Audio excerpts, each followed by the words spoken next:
Hello and welcome back to the Dreamy Storytellers. My name's Bella and I'm 11 years old. Do you like reading? I definitely do. Do you think some unusual people like reading? Like pirates? Well, let's find out as I read this story called No Pirates Allowed, said Library Lou, by Rhonda Gowler Greene. At Seabreezy Library, things were just right. Book lovers were cozy, the sky was blue bright, when, shiver me timbers, through Seabreezy's door stormed Big Pirate Pete and his pirate Igor. Where be the treasure? X marks this spot. We'll dig up the loot and steal all that you've got. Squawk, arg, Igor squawked as Pete muttered an arg. Then Big Pete let loose the scary so thar. Chills ran down spines as those readers all shook. They hid behind the bookshelves but ventured a look. And what was that odor? Disgusting! Phew! But no one at Seabreezy knew what to do, except Library Lou, who dashed over to see what all the unruly commotion could be. May I help you? Lou asked with a pinch of a frown. This is a library. Shh, quiet down. Arg, Pete thundered. Don't waste me day. Walk the plank, saucy lass, or show me the way. At Seabreezy then, you could hear a pin drop.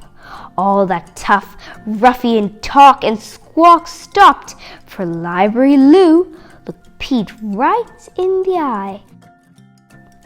As Pete stood his ground with a snarl, oh my! Minute by minute, their tempers both fled as they stood head to head and doggedly dared. Unless you be quiet and listen up to No Pirates Allowed, said Library Lou. Squawk, Igor squawked with a blow-me-down glare. Then Library Lou boldly added, so there. Now, where is the treasure map? Lou asked. Ah, yes. The treasure is here, she said, just as I guessed. I'll help you find it, but first I must ask of you and your matey a wee smallish task. Go home, take a bath, and change your underwear too. Then come back tomorrow, said Library Lou. Arg, a landlubber telling Big Pete what to do. But she said there be treasure, sink me, 'tis true. So that night, Pete scrubbed 13 layers of dirt and decided clean underwear couldn't hurt. Squawking Igor got a good scrubbing too. Swish through the sea sailed their funky P.U. Later they dreamed of a treasure or two.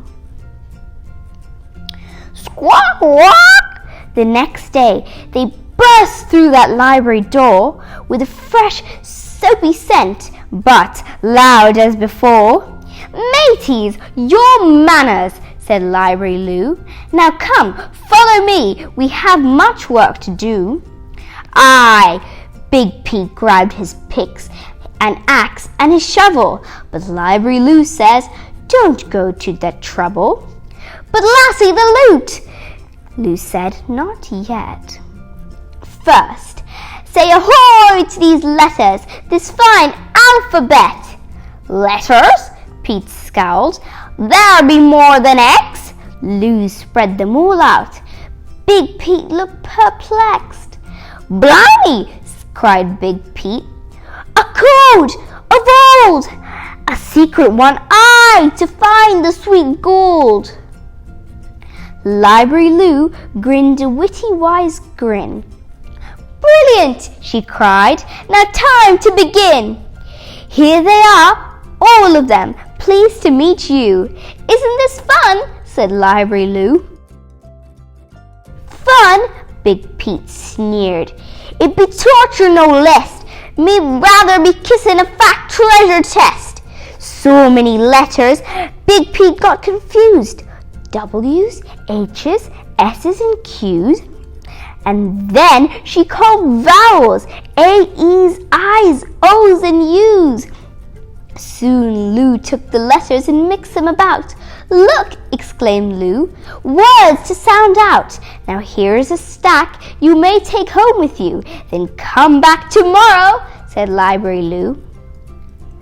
Up on the poop deck, Pete practiced that night. He practiced each word till he got each word right. Igor, he bragged, we'll have riches untold, 'cause us, we'll be hard-working glues for gold. Yes, day after day he went back, and night after night Lou piled a new stack. Soon Big Pete was not reading small words, but big squashbuckling buccaneer thingamajigs.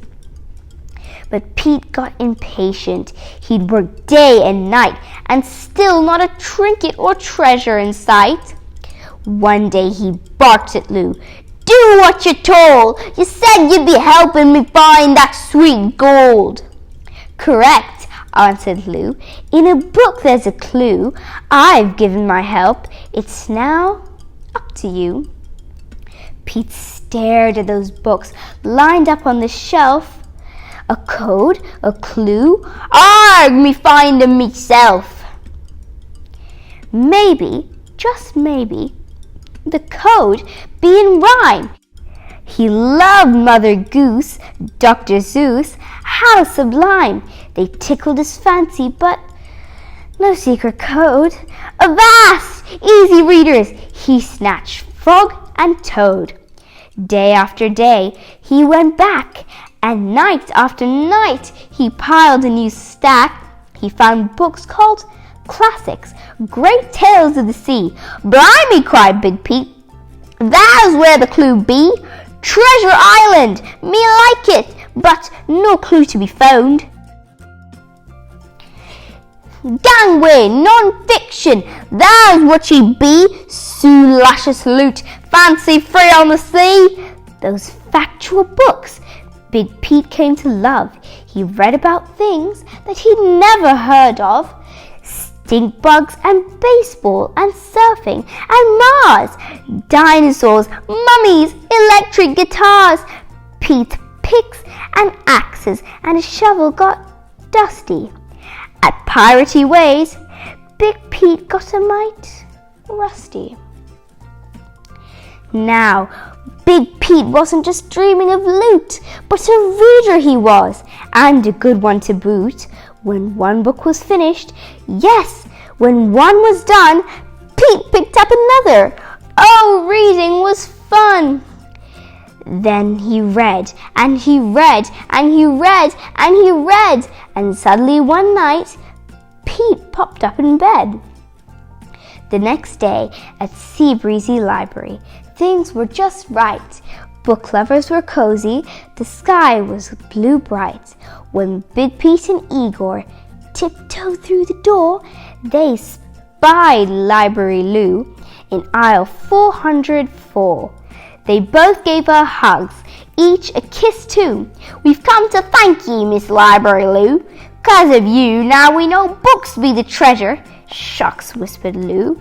It's been my pleasure. Now, Library Lou, with a smile big and proud, is hanging a sign that says Pirates Allowed. The end. I'd just like to say a special thank you to Miss Horton's class, F1H, for inspiring me to read this story. Bye-bye.